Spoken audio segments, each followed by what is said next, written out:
Welcome to News Desk with me, Mami Sinyamiche Thompson. In the next hour, more than 30% increase in persons killed due to road traffic accidents in July 2023 compared to the same period last year.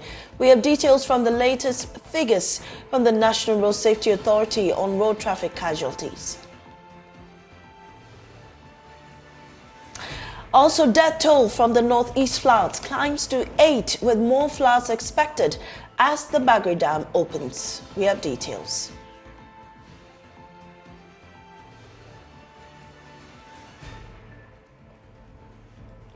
A Niger coup leader, General Chiani, promises to hand over power in 3 years. How so? We'll tell you, plus how South African President Cyril Ramaphosa intends to work with AU to restore constitutional order in countries experiencing coup d'etat.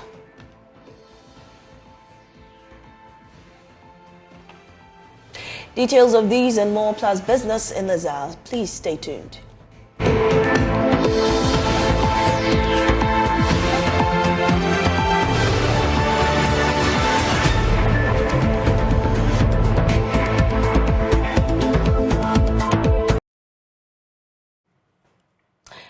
Now, 43 persons died through road traffic accidents in July 2023 compared to the same period in 2022. These are figures contained in the latest data on road traffic casualties published by the National Road Safety Authority.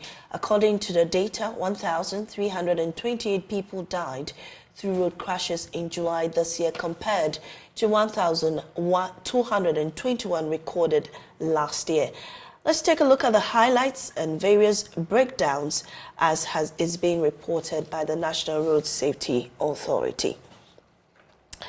When you take a look at the information that we have before us, the source of the National Road Safety Authority, of course, cases reported 8,137, 8,869. This is a period between January to July 2023, and the yellow there marks those cases that are reported, I think, injuries and crashes. And then we have the yellow is the cases reported in January of this year, January to July 2023, and the green represents the cases that were reported last year between January and July 2022.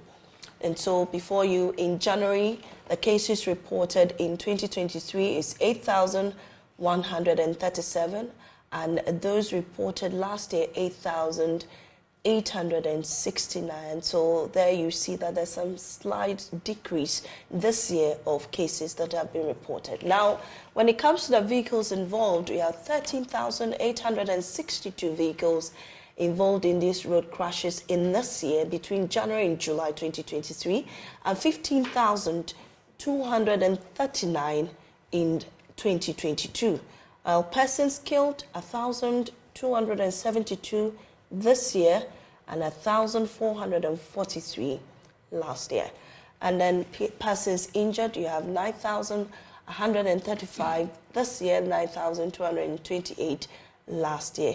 Pedestrian knockdowns as well, 1,418 this year and 1,580 last year.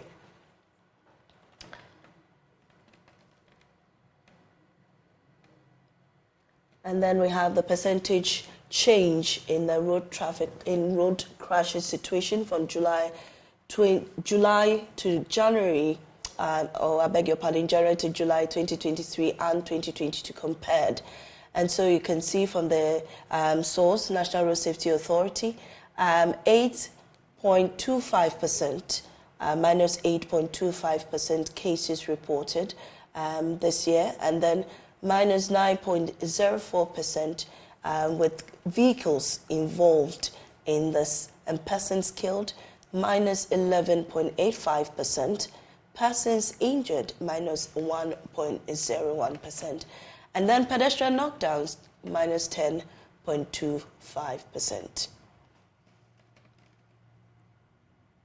And now we move on to the road traffic crash and casualty from January to July 2023. And then, as we refer to you, the red is for July 2023, that is this year. The yellow represents that of last year. And the cases recorded, 1,233 this year, 1,182 last year. And you realize that that's a slight increase of cases reported this year. Vehicles involved too have gone a bit higher, as 2,099 this year and 1,991 last year. Persons killed, 186 persons have been killed this year and 143 last year. And so that's some increase in the persons killed, or the number of deaths that have been recorded this year. And also the persons that have been injured also went up a little bit, and that is 1,328 compared to 1,221 last year. And pedestrian knockdowns have slightly reduced, and pedestrian knockdowns this year were 213 and then 224 last year. And these figures are for July this year compared to July last year. Also, percentage change in these crashes situation in July of last year compared to July of this year. So we have cases reported that is 4.31%, and then vehicles involved is 5.42%, plus persons killed, which is over 30%, that's 30.07%, and then persons injured 8.76%. Pedestrian knockdowns, that has gone a little bit lower, which is minus 4.91%. And so you realize that the number of persons killed this year have increased over 30%, and that's according to the National Road Safety Authority.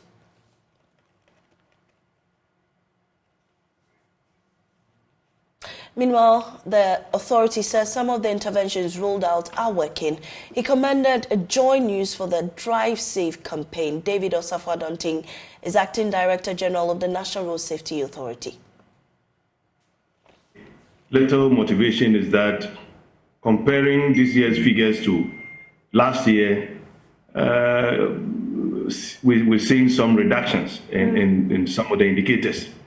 Marginal, as some of them may look though, but it is very refreshing to know that something positive is being done by way of interventions to have come and reflecting positively also on the figures. Indeed, the performance of every country's road safety management is to see figures going down. The crashes, the injuries, and the deaths, and those are the indicators that suggest that some intervention is receiving or reflecting positively on the roads. Yeah. So that is quite motivating. But indeed, we wish that we have far lower figures so we can see some more reductions by now. But the level of intervention that we are rolling out, the National Road Safety Authority itself as a lead agency, by way of the Drive Safe campaign that your media championed, and then the Stay Alive campaign that we also championed together, have gone deeper into the structure of road safety management in this country, to the extent that campaign, education, publicity, advocacy, it's something that we can all say that we have made some relevant achievement, very significant. Yeah. Now, you don't get figures coming down for the sake of it. Okay. It is always contingent on a certain practical work you are doing on the ground. And that is how figures come down, because we have factors that are always fighting against us. The vehicle population is growing every day. Human population is growing every day. Indiscipline on our roads. And as you are aware, some malfunctioning of certain road facilities. These are all critical factors that give impetus for risk, people to take risk, and for that matter, result in the deaths. Okay. But if you have a very strong campaign structure, which I really commend the media for supporting the national road safety to that extent that we were able to roll out this campaign, and all we were trying to do was to minimize indiscipline, especially on the part of road users, drivers, pedestrians, passengers, motorcyclists, and all that, so that they can themselves own road safety. They can protect themselves when they're using the road. And I think that I must commend Ghanaians for accepting the campaign, which had a slogan, because we were trying to let Ghanaians recognize the fact that crashes happen not because of the work of the devil. It is because we are indisciplined.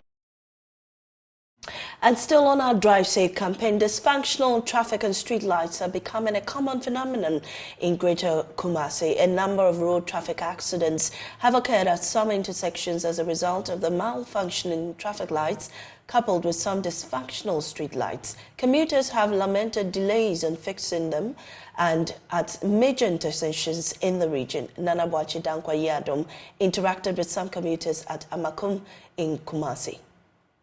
In several communities, dysfunctional traffic lights and street lights have led to traffic congestion, wrong vehicle and pedestrian directions, motorist conflicts and prolonged travel times. The poor illumination at night and safety at road intersections have become a worry to motorists and commuters. And this traffic light always, sometimes it goes on, sometimes it goes off. And even yesterday, as one of my brother was saying, there was a accident here with a VIP and a motorbike. And this traffic light is the inner city traffic light from Kumasi to Ejiso and Accra. And you can see behind you, you have seen that those from Accra to Kumasi, they just stop here and watch those from Kumasi to Accra to come before they move because of the traffic light. And I don't know who is responsible for the traffic light to maintain or to repair when it goes off anytime. Is it the road minister or is it any other institution who's supposed to do the traffic light at all time? In Kumasi here, I can tell you and I can show you that those living in Kumasi, we don't have traffic light. And it's true. This is a highway traffic light and it's off. So those from the left and those from the right, who's supposed to pass and who's supposed to wait? And even the traffic light behind the street light behind the traffic light, you can see it's not working. Some is not working. So, and this is the dark spot. And here, armed robbers came around to rob us. If you are holding your back like this with the way, they thought we have some mobile phone or laptop because we are all students living in this area. So we are pleading with the authorities to come on board. They should do it on time. Hey, traffic, there be a problem. Like traffic, we really do have a problem with our traffic lights over here. Sometimes when the drivers use the stretch, they do get confused. There be an accident. Now the M1 say, "Hi Kumasi Center." City authorities really do use the stretch, so I am really surprised as to why we have some dysfunctional traffic lights coupled with dysfunctional street lights. Came from penny for UST, Omuna Mansi, I am Mofa, Echo Mojumum. The traffic near Sa, M1 saw Mumba home may Did be an accident? It's a problem there. We really do record some accidents over here. I am quite surprised as to why we have a dysfunctional traffic light on such a huge stretch. The assembly member thought of working on these dysfunctional traffic lights. We got some MTTD officers to be stationed over here, but they could not do the job. For we living here in Amokom, we are living a death trap concerning this stretch. If you look at the dysfunction of this traffic light, it's causing a lot of accident over here. Just recently, I think yesterday, there was a huge accident over here. That was VIP bus and a certain motorbike due to this dysfunction of this traffic light, and it's very disheartening and embarrassment. So we are calling on the authorities to come into our aid. Kumasi, we are very worried about this situation. Look at the children's park just opened here, and that place is called a headquarters of armed robbers because of the abandonment of the street lights. We don't have over there. Reporting for JoyNews, Nana Bwachi Dankwa Yadom, Kumasi. Now that's from the Northeast. Regional floods have reached 8 as 2 more bodies were found after a building collapsed on them in the Yonyo-Nanswani district. The incident occurred on Friday and the bodies have since been retrieved and buried. Meanwhile, authorities in Burkina Faso have begun the spillage of the Bagri Dam, which is expected to cause more floods and potentially worsen the situation. Speaking to JoyNews, Regional Minister Yidana Zakaria has called on residents living and farming along the spillways to evacuate to safer grounds and stay alert. Correspondent Ilyasu Tanko reports from Cherponi District. The Northeast Regional authorities are still taking stock of the damages as a result of torrential rainfall in the region. 8 people are now confirmed to have lost their lives and 3 more injured and receiving treatment. According to the Disaster Management Organization, the 8 died through building collapse and drowning in the East and West Mamprese municipality and the Yunyu-Naswani district. The flooding has grounded transportation to certain parts of the region as road bridges have been washed away. Education and healthcare services have also been suspended in some of the affected areas, with several farmlands and houses destroyed, and many residents are still stranded in their communities with no access to other parts of the region. As part of his regional tour of the affected areas to assess local authorities conduct aftermath assessment, the regional minister Yidana Zakaria visited the Cherponi district, one of the districts hard hit by the floods. Here, the flooding has worsened the already bad state of the road network and the poor living condition of the people, as road bridges, farmlands, as well as food crops have been flooded and washed away. At Tikinga, where a bridge linking the Cherponi and Yunyu district was collapsed, the Member of Parliament, Tahido Abdurazak, explained the state of damage caused by the torrential rains. Where we are specifically is known as Tikinga, which falls within the Cherponi constituency or Cherponi district. And across the Mecca Bridge is Yunyu constituency. Ours here has been splitted once, but beyond Yunyu, I'm told it's splitted about 2, 3, 4 times of the main road. Yesterday was one chicken market day. Bunkurugu people, Yunyu couldn't access one chicken market due to this damage.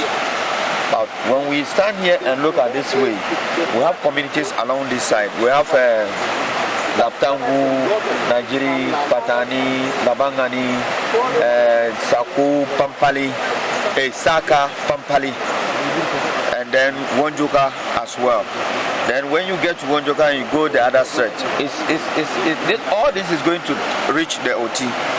And when you go to that side, we have Tinchangu, Naturi, Nakaku, number 1, Nakaku, number 2. Then Naduni as well. As I'm standing and speaking to you, the National Director told me Naduni as well on those stretch are all flooded.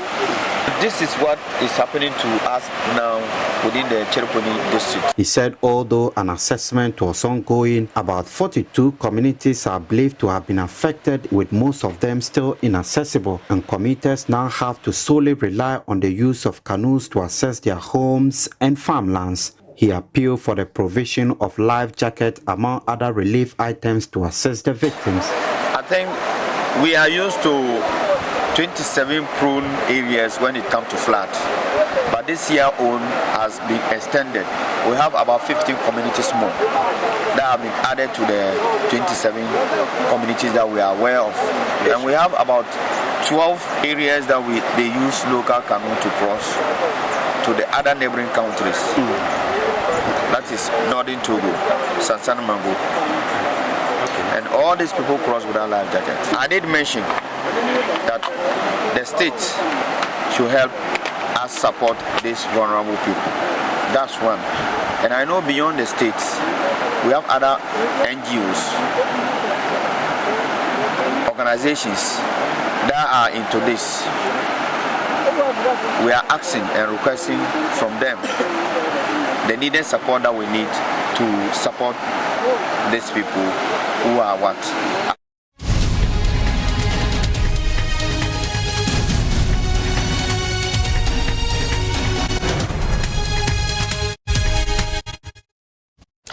We'll take you live to Parliament now, where we understand the Majority Chief Whip MP for Inswayem Edweji, Frank Adodompre, is holding a press conference, and our parliamentary correspondent Imbura is there bringing us live updates from there.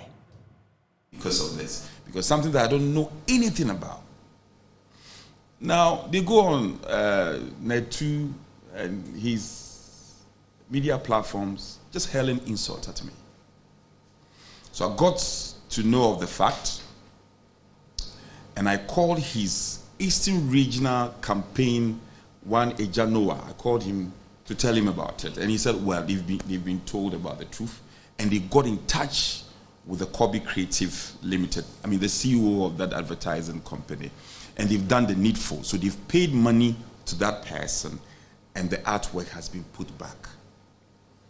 Well, one would have thought that after all this vilification and after all these insults on me and my personality, if you found out what the truth is, at least would have come out. I don't need their apology, but at least come out with the truth and let the public know that you hurriedly put allegation on an innocent man, and it turned out that Anodompe doesn't know anything about this so-called matter. So I feel very slighted. I feel a lot of pain, but I still have to manage this. This is an internal elections, and he's not an enemy, he's somebody I respect.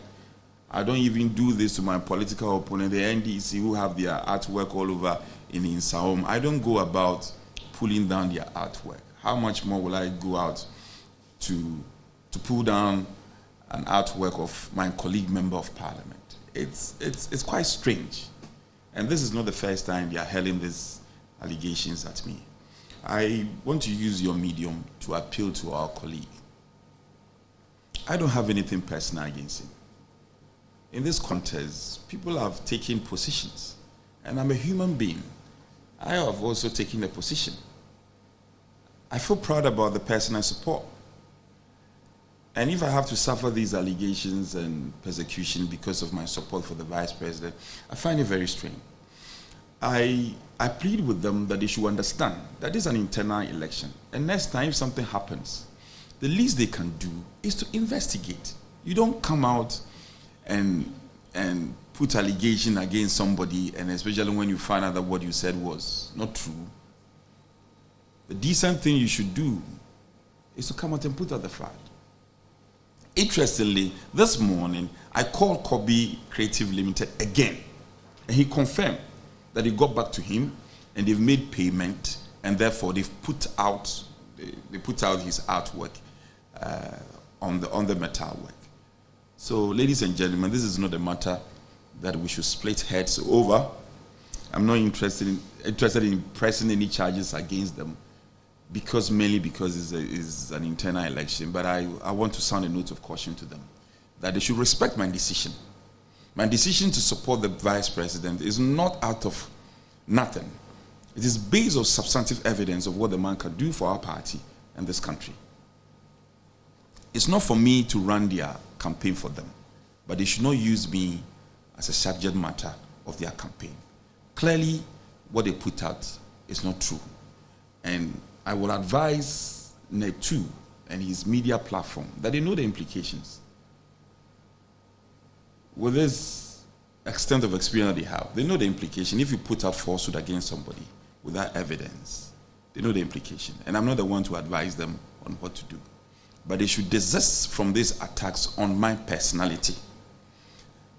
I will not support him. I don't believe in him.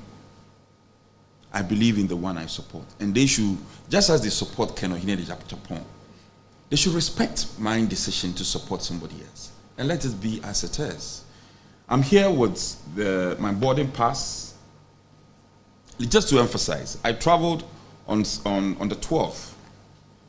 On the 12th. And I was due to return. If you look at the original schedule, I was supposed to return on the 20th. On the 21st, I was supposed to return on the 21st. I had to change my ticket. Thankfully, we had finished the conference. I had to change my ticket and come back and deal with this whole brouhaha, because I received multiple thousands of WhatsApp messages, loved ones, my fans, people all over the world, seeking to know what is happening between me and Mr. Ohene Japan. I don't have anything personal against him. And I believe that I want to challenge them that now that they have the fact, they should put out the fact. And this matter should rest once and for all. So my boarding pass and ticket is here. You can reference it duly. And then Coup Creative Limited, your contact, the CEO's contact, and everything is here. You can go beyond that and speak to the the city authorities, the municipal chief executive, and there are sections or departments at the assembly who manage such outfit. You can speak to them and the facts will be known. I'm also told that this metal work has, Kobe Creative Limited has owned it for more than 10 years. It's owned it for more than 10 years. Once upon a time, a car ran into it and it got dented. And he said that he had instructed SIC Insurance to deal with it because they were the company that has insured it. And they didn't do it. He had to take it upon himself and do it himself. So the place is a very popular place. It's a huge metal.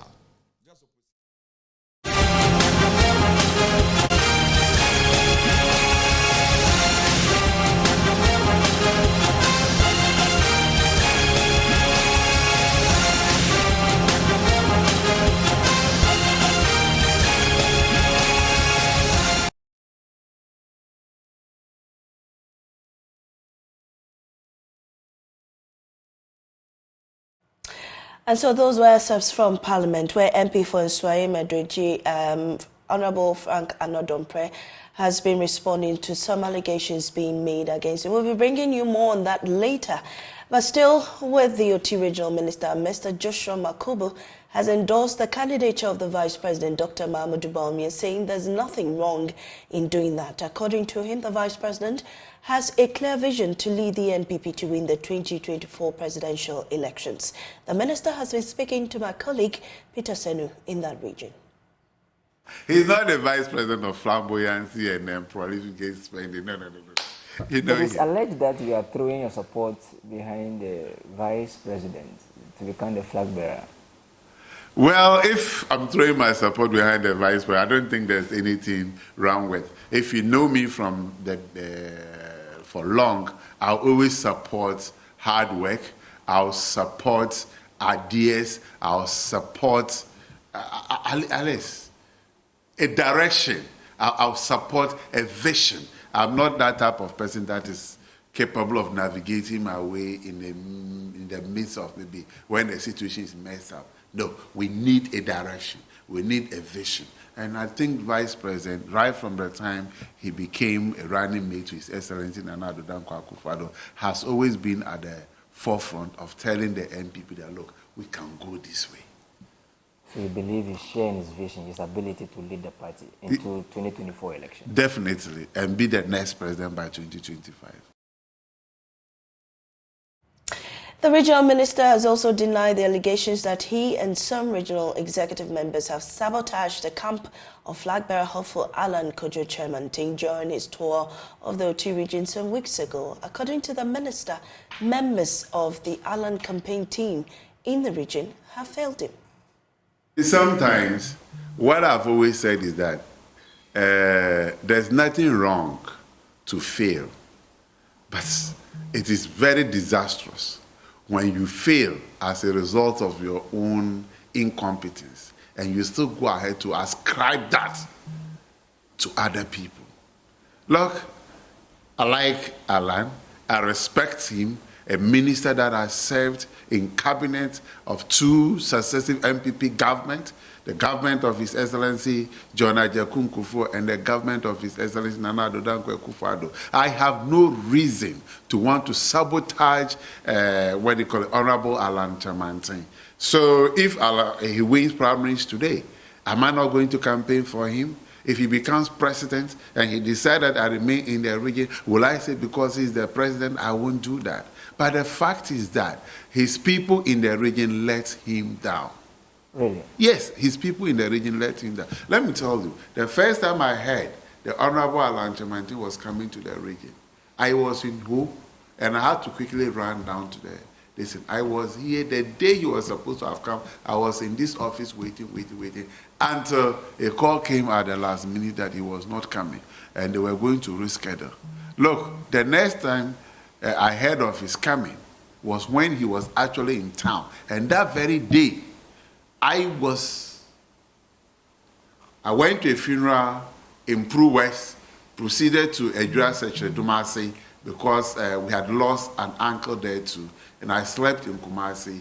That Sunday, I was on my way to Accra when I got a call that, no, it was a Monday, rather. I got a call that the Honorable Alan Chemantin was in the region and wanted to say hi to me. I said, but look at the time people are calling me. I am out of the region, and there's nothing I can do to come back. But again, when he was to come, the next time, I was informed. I sat here, and he came with one of my godfathers, Honorable Peter Amewu. I'm that type of person that, look, because of my background as a person with disability, if you like intimidating other people, you have no relationship with me. I want a situation whereby at least the environment will be created for everybody to exhibit their what? Their self-confidence and then their talent. But when you are going wrong, I will tell you that no, you could have done this thing this way.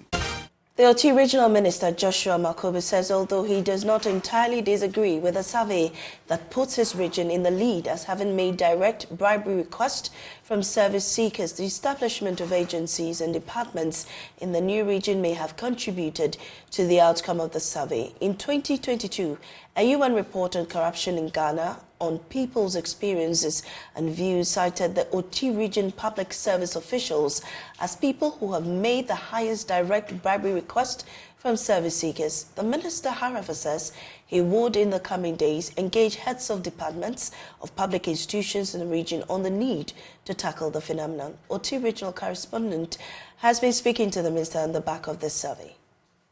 Just like the elders would say, there is no smoke without fire. And if the perception is high, there's that likelihood that the realities are also higher. And that is unfortunate. It shouldn't have occurred. However, considering the nature of OT region as one of the deprived regions, most of the people who are enlightened from among us have migrated to stay in Accra. Some of the offices that have come to be with us now, like the regional police headquarters, most of the places becoming divisions, the immigration, GRA, that is customs, and other things. Those offices didn't used to what? Exist from among us. So definitely, if this is our first encounter, there are so many things that people, out of ignorance, might not know how to approach it. And something that you could have gone to do it yourself, you approach a public officer to do it. If that person does not have that goodwill or a high moral standing, the person might want to do it by taking advantage of you. So such a perception, to some extent, should not be something I would want to disagree completely with. But I feel that those of us who are public officers and we have been put in charge of other people, we shouldn't take advantage of what? Their ignorance to enrich ourselves. I will take this seriously and probably in the coming days engage heads of the public institutions. They talk about teachers, talk about the police service, other security agencies, and then the Lands Commission. I'll try to engage and let them know that this is the perception out there, and then it needs to be honest with our people. So going forward, how do we, beyond what you've said, engaging the heads of department and all that, how do we, as much as possible, nip this in the bud so that Oti's name doesn't come as a front liner in terms of corruption-related activities? Yeah, I think our citizens will have to also be confident in themselves. When you are seeking a public service, it is your right and within your domain to go for it. So if you get there and you are not being served, at least now our system has been decentralized to a certain level. We have assembly members, unit committee members, then the district assembly, the social welfare people, the human rights people, they are there. Approach them. When you are seeking a service from what? A public officer, and then you are finding challenges, These are people who are, the NCC is there to also educate you on how to get some of this. I think that's what we should also be doing. Intensify education among our people. They should know what they can request for and the right they have to be furnished with that information. Nananum and then other religious leaders, during our sermons, and we should incorporate some of these things that are the rights of the people, so that they will know when to demand and when not to. Our people too, they have that desire that, oh, let's push it, and then it will be done very fast. If you need a document to use next week, start looking for the document today. You don't wait until it is a day to the document, then you go there and say, look, I can give you. Sometimes it is not even the public officers who request directly. It is those who seek the service who will tell them, look, I'll give you this so that you can do this for me. Then they go back to make it look like it was the person who requested.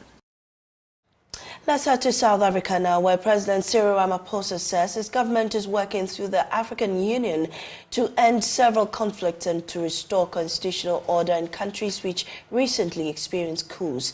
The West African sub-regional body a couple of days ago announced that it was working in conjunction with the AU to tackle the political situation in Niger, where the Presidential Guard deposed a democratically elected president, Mohamed Bazoum. Speaking in a televised address last night, Mr. Ramaphosa lamented the latest developments could undermine the African Continental Free Trade Area, which is being hosted by Ghana, aimed at liberalizing trade and promoting mutual growth and development across Africa. We are working towards the full implementation of the African Continental Free Trade Area, which is set to eliminate trade barriers, boost intra-African trade, and achieve prosperity for all of Africa. It will also accelerate manufacturing and industrial capacity on our continent. The vibrant trading Africa we seek to build depends on Africa being stable and peaceful. For our continent Africa to thrive, we must silence the guns. We continue to work within the African Union to end several ongoing conflicts on the continent and restore constitutional and democratic government to countries that have recently experienced coups. South Africa is directly involved in a number of efforts to bring peace to Africa. We are currently involved in supporting the people of Mozambique and the Democratic Republic of Congo to ensure that there is peace and stability in their countries. The administration that I have the honor to lead has been devoted to attracting greater trade and investment into South Africa. Every visit we make to countries on our continent and across the world, and every visit by heads of state from other countries, focuses on strengthening economic ties between our country and those countries. Meanwhile, experts are looking forward to observing how South Africa will deal with Russia on the activities of the mercenary army, the Wagner Group, which is being accused of supporting military regimes in West Africa, as over 30 world leaders converge in South Africa for the 15th BRICS Summit in Johannesburg. Head of our Foreign Affairs desk, Blessed Soga, will be joining us later. Meanwhile, Nigeria's coup leader has promised to return the West African country to civilian rule within 3 years. General Abdurrahman Chiani made the announcement after meeting mediators from West Africa's regional bloc, ECOWAS, in the capital, Niamey. ECOWAS has threatened military action to reverse last month's overthrow of President Bazoum if talks fail. The junta head said that Niger did not want a war, but will defend itself against any foreign intervention. Thousands of men came to a stadium in Niamey on a Saturday to register for a volunteer force in case of invasion. Although overcrowding prevented the registration process from starting, the Reuters news agency reports, regional efforts to reverse the coup have been backed by the US and France, which both have military bases in Niger. These bases are part of efforts to tackle jihadist groups in the wider Sahel region. The junta leader who headed the Presidential Guard before seizing power on 26 July said military intervention could worsen the Islamist insurgencies linked to Al-Qaeda and the Islamic State group. The situation in Niger as regards timelines given by the junta to hand over power is unique.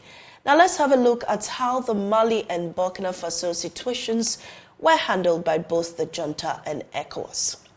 And as you can see on your screen, between 2021 and 2023, 5 coups were reported in Mali, Guinea-Bissau, Burkina Faso, and Niger.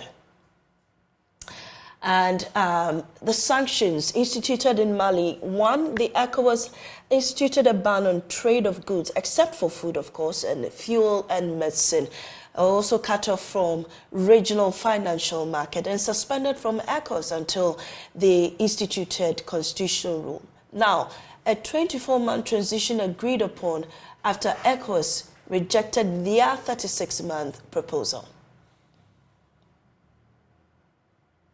In Guinea, ECOWAS condemned the coup, suspended their membership from ECOWAS, and also demanded that they return to constitutional rule.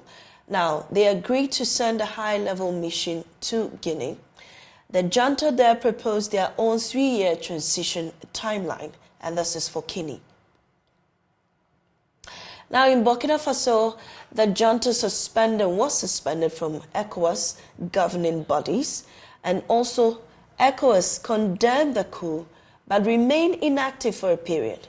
Now, no sanctions were immediately imposed. The junta agreed to return to democracy in 24 months.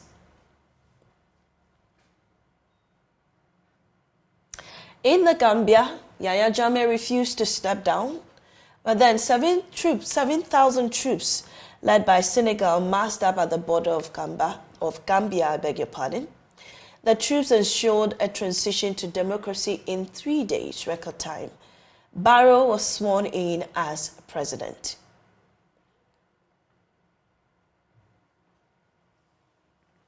In Guinea-Bissau, ECOWAS deployed some 631 troops, mainly from Nigeria and Senegal. The troops protected public buildings and institutions.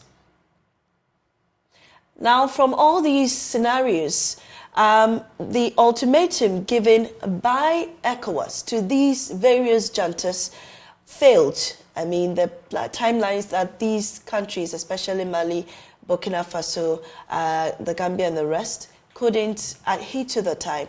They didn't adhere to the time and couldn't, bring back constitutional rule between those periods. Also, diplomatic negotiations are still ongoing in all these 5 countries and are yet to seek any favorable outcome in these countries. Military intervention on the part of ECOWAS is still yet to be done.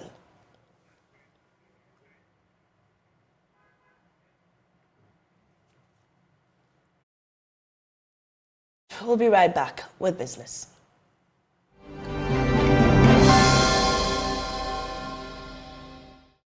Hi, welcome to Business. My name is Darryl Kwao. The Economist Intelligence Unit is predicting that Ghana will reach an agreement with its external creditors in the coming weeks to pave way for the restructuring of foreign loans. This is disclosure from its newest document titled Outlook for Global Sovereign Credit Risk, and there is more in this report.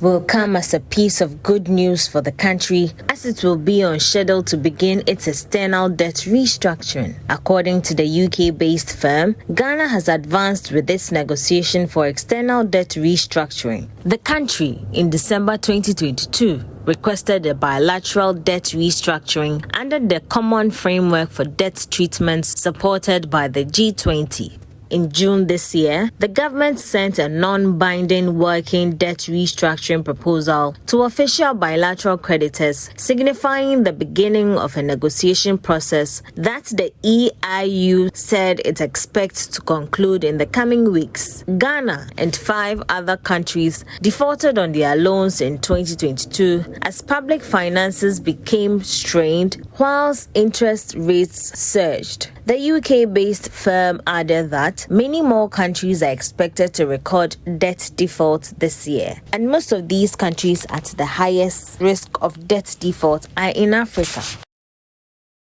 Meantime, the government is likely to extend the second round of domestic debt exchange program for about a week. This is despite receiving about 90% participation in the domestic dollar bonds and cocoa bills. Here's more. Based on the engagement with persons with knowledge of the offer results, they say the extension should be described as an administrative one, and not because the offer wasn't successful. This because the domestic dollar bonds and the cocoa bills had about 90% participation. However, when it comes to the pension funds, most of the fund managers wanted some extra time to properly collate the offers that have come in. Hence the need for this administrative extension. The offer, which began on July 14, has already been extended by once already. Government is hoping to restructure 60 billion Ghana cedis worth of bonds in this last round of domestic debt exchange program. That is, the domestic dollar bonds, the cocoa bills, and the pension funds. The holders of these funds are expected to exchange their papers for new bonds. Sources say, based on this result, government can see that it has technically concluded the domestic debt exchange program. This should help the country in securing the second round of IMF cash by the end of this year. Now, interest rates surged on the money market to 31.08% as the government's borrowing spree on the domestic market continued. According to results of Treasury bills auctioned by the Bank of Ghana, the government got 3.45 billion cedis, 12.91% lower than the ambitious targeted amount of 3.96 billion cedis. Interest rates in Ghana rank the highest in middle-income countries in Africa. The rate, however, lower than the inflation of 43%, indicating that the real rate of return on investment is negative. According to data from the Bank of Ghana, the yield on the 91-day bill increased by 0.61% to 26.70%. That of the 182-day bill reached 27.88% from 27.59% the previous week. The one-year bill inched up by 0.39% to 31.08%. Meanwhile, demand for the 182-day bill for the first time in several years exceeded the 91-day bill. Investors tendered 1.69 billion cedis for the 6-month bill. All the bids were accepted. Investors also offered 1.63 billion cedis for the 91-day bill, in which all the bids were accepted. And that's business. The news continues after the break.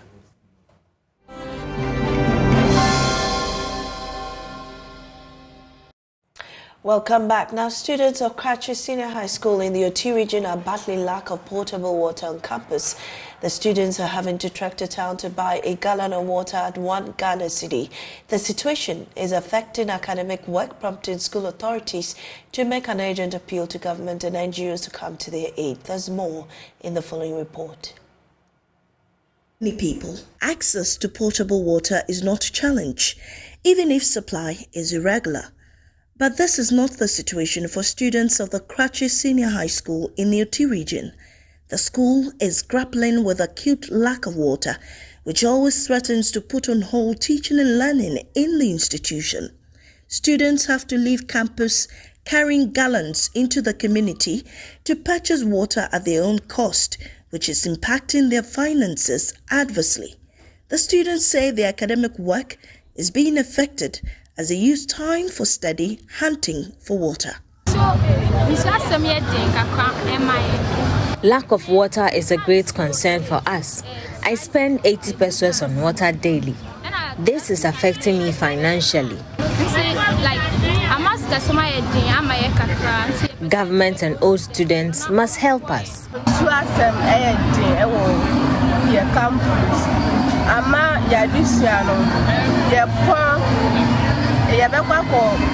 The issue of no water is really worrying us. It is affecting our academics. After class, we have to go around town in search of water. We come back usually tired and we are unable to study at preps. make disguise themselves as if they are going to fetch water, this same water problem, and run to town, take it as opportunity. So if it will be possible, we say it so that the government will come in our aid to help us. If possible, they will fortify the school for us. Challenges our school is facing is about the water problem. That is the major challenge we are facing in this school, which we think if it is solved, our academic performance and a lot of things will improve in this school. So we are pleading with the media and the old students. They should help us with our water problem. For female students, the situation is even dire, especially during the period for menstruation. When the girls are, they are mentally issues. When they are within that mentally period, excuse me to say that, it affects them because they need the water to wash their clothing, to wash their pads and whatever. So the water affects them a lot. Without the water, so some of them, you'll be surprised that some may even, because if they don't have the water, they may stay in the dormitory without coming to class. Authorities of the school say their efforts to get the school potable water has yielded no results and are appealing to government and private institutions for support. Our students have to travel to town to fetch water every day, and it has posed a lot of challenges for us. Some of them use it as an excuse to run to town, to do a lot of things that bring a lot of problems or challenges to the school. They use that as an excuse to break bounds all the time. Apart from the water challenge, we also have the challenge with accommodation. We don't have enough dormitory facilities to accommodate all our girls. Whilst help is on the way, if any, these students have to struggle daily with all the risk associated leaving campus every day to battle it out with other community members for water. Meanwhile, some students are also taking advantage of the situation to run to town without permission. And that's it for News Desk. I'm Amesi Nyamiche Thompson. Thanks for your company. There's more news on myjoyonline.com. Thanks.